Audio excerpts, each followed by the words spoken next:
दूर किसी जंगल में रानो चिड़िया रहती थी। उसने एक अंडा दिया हुआ था। एक दिन वहां पर चील आ जाती है। ठहरो जालिम चील, ये तुम क्या करने जा रही हो? रुको, तुम मेरा ये अंडा नहीं पी सकती। जाओ यहाँ से, वरना अगर मैं ना जाऊं यहाँ से तो फिर तुम क्या कर लोगी? जालिम चील, मैं तुम्हारा मुकाबला करूंगी और जब तक मेरी जान है तब तक मैं लड़ूंगी तुमसे। तुम पी कर तो दिखाओ मेरा अंडा, मैं जान से मार दूंगी तुम्हें। फिर ऐसा सुनकर वो चील शायद उस छोटी चिड़िया से नहीं लेकिन एक माँ की ममता से डर जाती है और वहां से भाग जाती है। भगवान का शुक्र है मैं समय पर आ गई, वरना आज तो वो जालिम चील मेरे अंडे को पीने ही वाली थी। मीनू चिड़िया उस घोंसले में अकेली ही रहती थी क्योंकि कुछ दिन पहले उसके पति को एक जालिम शिकारी ने मार दिया था और अब वो अपने अंडे से निकलने वाले बच्चे का बेसब्री से इंतजार कर रही थी। अब उस जालिम चील ने मेरा घोंसला देख लिया है और यहाँ पर तो भोजन भी नहीं मिलता। मुझे तो भोजन लेने भी बहुत दूर जाना पड़ता है। आज तो मैंने अपने अंडे को बचा लिया, लेकिन हो सकता है कल फिर वो चील यहाँ पर आ जाए। मैं ऐसा करती हूँ, दूसरे जंगल में चली जाती हूँ, शायद वहाँ मुझे कोई सुरक्षित जगह मिल जाए। और फिर ऐसा सोचते हुए रानो चिड़िया अपना अंडा उठाए दूसरे जंगल की तरफ चल देती है।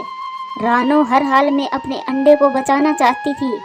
वो उड़ते उड़ते थक जाती है, लेकिन फिर भी वो उड़ती ही रहती है। शाम होने से पहले ही वो दूसरे जंगल में पहुंच जाती है और वो नदी के पास एक पेड़ पर बैठ जाती है। अचानक से उसकी नज़र एक दूसरे पेड़ पर पड़ती है जिस पर एक टूटा फूटा घोंसला था जो खाली था। ये घोंसला तो टूटा हुआ है, शायद इसमें से कोई पक्षी भी नहीं रहता। मैं ऐसा करती हूँ, आज की रात इसी घोंसले में गुजार लेती हूँ और फिर कल इस घोंसले की अच्छे से मरम्मत करूँगी और यहाँ से तो पानी पीने दूर नहीं जाना पड़ेगा। और फिर ऐसा सोचते हुए रानो चिड़िया उस घोंसले में चली जाती है और फिर रात हो जाती है। वो घोंसला तो बहुत कमज़ोर था, लेकिन रानो चिड़िया करती भी क्या, और कोई उपाय भी तो नहीं था उसके पास, और वो उस जंगल में नई भी आई थी। अब 1 या 2 दिन बचे हैं इस अंडे से बच्चे को आने में, फिर मेरा प्यारा सा बच्चा बाहर आएगा, फिर मेरे सारे दुख दर्द दूर हो जाएंगे। वो ऐसा सोचकर सो जाती है, लेकिन अभी दुख उसका साथ छोड़ना नहीं चाहते थे। वो जैसे ही सोती है वैसे ही घोंसले का एक हिस्सा टूटकर नदी में जा गिरता है और उसका अंडा भी नदी में गिर जाता है और वो अंडा नदी के तेज पानी में बह जाता है और फिर सुबह हो जाती है। तो रानो चिड़िया की आंख भी खुल जाती है। जैसे ही उसका ध्यान घोंसले पर पड़ता है, वो तो आधा टूट चुका था और उसका अंडा भी नहीं था। हे भगवान, ये क्या हो गया? मेरा अंडा कहाँ चला गया? मैं अपने अंडे की रक्षा नहीं कर पाई। उस जालिम चील के डर से मैंने अपना जंगल छोड़ा, लेकिन शायद खुशियाँ तो मेरे नसीब में ही नहीं है। और वो चिड़िया ऐसे रोती रहती है। वो अंडा बहते बहते दूर चला जाता है और कुछ तिनकों से टकरा कर नदी के किनारे पर आ जाता है। धूप तेज थी और सीधी अंडे पर पड़ रही थी। गर्मी से वो अंडा फूटता है और उसमें से एक प्यारा सा बच्चा बाहर आता है और वह वहीं पेड़ के नीचे बैठ जाता है। यहाँ पर तो कोई भी नहीं है, लेकिन जब मैं अंडे में था तब किसी पक्षी की मीठी मीठी आवाज सुनाई देती थी, लेकिन वो आवाज किसकी थी और वो कहाँ पर है? वो बच्चा क्या जानता था कि वो आवाज तो उसकी माँ की थी। वो हर समय उससे बातें करती थी, लेकिन जब वो उस दुनिया में आया तो उससे पहले ही वो बिछड़ गए। फिर वो बच्चा वहीं पर कुछ दाना चुग लेता है और वो वहीं उस बड़े पेड़ के साथ लगकर बैठ जाता है। नदी, मुझे मेरा अंडा दे दो, उससे मेरा बच्चा निकलने ही वाला है। नदी, मेरा अंडा दे दो। बहन जी, आप क्यों रो रही हो और इस नदी से क्या बातें कर रही हो? मेरा अंडा गिर गया इस नदी में और अब ये नदी मेरा अंडा वापस नहीं कर रही। मैं तो अपना अंडा लेकर रहूंगी इस नदी से। टुनटुनी चिड़िया, लगता है किसी बड़े दुख ने इसे पागल बना दिया है और ये बेचारी अपना होश खो बैठी है। बहन जी, आप मेरे साथ चलिए। नदी ने मुझे बता दिया है कि वो कुछ दिनों में आपका अंडा लौटा देगी। फिर टुनटुनी चिड़िया मीनू चिड़िया से ऐसा कहती है, लेकिन ये मुझसे बात क्यों नहीं करती? शायद ये डरती है मुझसे, इसने मेरा अंडा छुपाया है ना। अगर इसने मेरा अंडा नहीं लौटाया ना तो मैं इसका सारा पानी पी जाऊंगी। टुनटुनी, इसे अपने साथ ही ले चलते हैं, इसकी तो हालत ही खराब है। और फिर टुनटुनी चिड़िया उसको अपने साथ ले जाती है। मम्मा, ये कौन है? कुकू बेटा, ये चिड़िया मुझे नदी किनारे बैठे मिली थी। इसका अंडा नदी में गिर गया, तब से ये पागल सी हो गई है बेचारी। मम्मा, फिर तो ये बहुत दुखी होगी। हाँ बेटा, एक माँ के लिए इससे बड़ा दुख क्या ही हो सकता है कि उसका बच्चा इस दुनिया में आने से पहले ही जुदा हो जाए। मैं उस नदी से अपना अंडा जरूर वापस लूंगी। मैं ढूंढ लूंगी उसने जहाँ भी छुपाया होगा मेरा अंडा। और फिर रात हो जाती है, वो सब सो जाते हैं और ऐसे ही गुजरता है।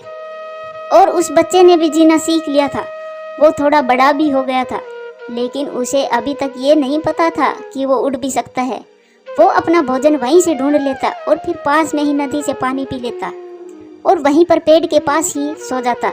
इससे ज़्यादा वो कुछ नहीं जानता था, लेकिन उसको ये पता था कि उसे जिंदा रहने के लिए दूसरों से छिपकर रहना है। वो बस नदी पर पानी पीने ही जाता था, फिर वहीं पेड़ के पास बैठ जाता। आपने कहा था कि नदी कुछ दिनों में मेरा अंडा वापस कर देगी, लेकिन अब तो कई दिन हो गई, फिर क्यों नहीं दिया मेरा अंडा? टुनटुनी, देखने में तो ये चिड़िया जिंदा है, लेकिन असल में ये मर चुकी है। इसका दिल टूट गया है। ये तो अपना होश ही खो चुकी है। रॉकी, हम कर भी क्या सकते हैं? वो अंडा तो गिरते ही टूट गया होगा। हाँ, मैं थोड़ी दूर उड़ने चला जाऊं? मेरा मन कर रहा है मैं थोड़ी ऊंची उड़ान लूं। मामा, मैं कर सकता हूँ। जा बेटा, कर ले ऊंची उड़ान, लेकिन शाम होने से पहले घर वापस आ जाना। और फिर कुकू ऊंची उड़ान लेता है तो बिजली से भी तेज उड़ रहा था। वो उड़ता उड़ता दूर चला जाता है और अब वो थक गया था और वो उसी पेड़ पर रुकता है जहाँ पर वो बच्चा बैठा था। कुकू को देखकर वो हैरान था, चुपचाप बैठा रहता है। फिर कुकू का ध्यान उस बच्चे पर जाता है। छोटे पक्षी, तुम कौन हो और यहाँ अकेले क्या कर रहे हो? क्या तुम्हारी माँ नहीं है यहाँ पर? माँ? माँ क्या होती है? मुझे तो ये भी नहीं पता माँ किसको बोलते हैं। माँ वो होती है जो अपनी जान से ज्यादा बच्चे से प्यार करे और हमारी रक्षा करे। लेकिन मैं तो किसी को नहीं जानता। जब मैं अंडे में था तब कोई पक्षी मुझसे बातें करता था, लेकिन जब मैं इस दुनिया में आया तब से कोई नहीं मिला है। नदी के पास और अंडे से बाहर आया तो अकेला। ये जरूर उस आंटी का ही बच्चा है। क्या तुम उड़ सकते हो? नहीं, मैं नहीं जानता कैसे उड़ा जाता है और ना ही मैंने कभी उड़ने की कोशिश करी है। मैं जल्दी से जाकर मम्मा को बताता हूँ और अब रात भी होने वाली है। जल्दी से कुकू वहाँ से चला जाता है। मम्मा, जंगल की दूसरी दिशा में मैंने एक छोटा सा बच्चा देखा। उसके पंख भी इस आंटी की तरह ही दिख रहे थे और वो बच्चा कह रहा था कि जब से वो अंडे से बाहर आया है तब से किसी से बात नहीं की। मम्मा, उसे तो ये भी नहीं पता कि माँ क्या होती है। कुकू, क्या वो उड़ सकता है? नहीं मम्मा, वो है तो बड़ा लेकिन उड़ नहीं सकता। मैं नदी के पास जाऊंगी कि उसने मेरा अंडा अब तक क्यों नहीं लौटाया। तुम अब सो जाओ, नदी के पास कल जाएंगे और फिर पूछेंगे।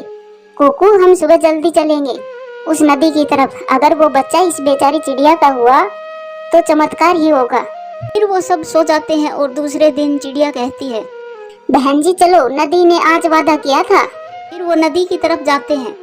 कुकू को तो उस दिशा का अच्छे से पता था क्योंकि वह कल ही जाकर आया था और वो जल्दी से वहाँ पे है। वो बच्चा वहीं बैठा था और फिर टुनटुनी चिड़िया उसे कहती है, अब मांगो नदी से अपना बच्चा। नदी, नदी, मेरा अंडा लौटा दो। मैं कब से इंतजार कर रही हूँ मेरे अंडे का। और जैसे ही वो बच्चा उस चिड़िया की आवाज़ सुनता है वो तुरंत उस चिड़िया के पास आ जाता है। माँ, माँ, माँ, मुझे माँ मिल गई। यह तो वही आवाज है जो मैं अंडे में रोज सुनता था। और फिर टुनटुनी चिड़िया भी उस बच्चे को उसकी खुशबू से पहचान लेती है और उसे अपने सीने से लगा लेती है।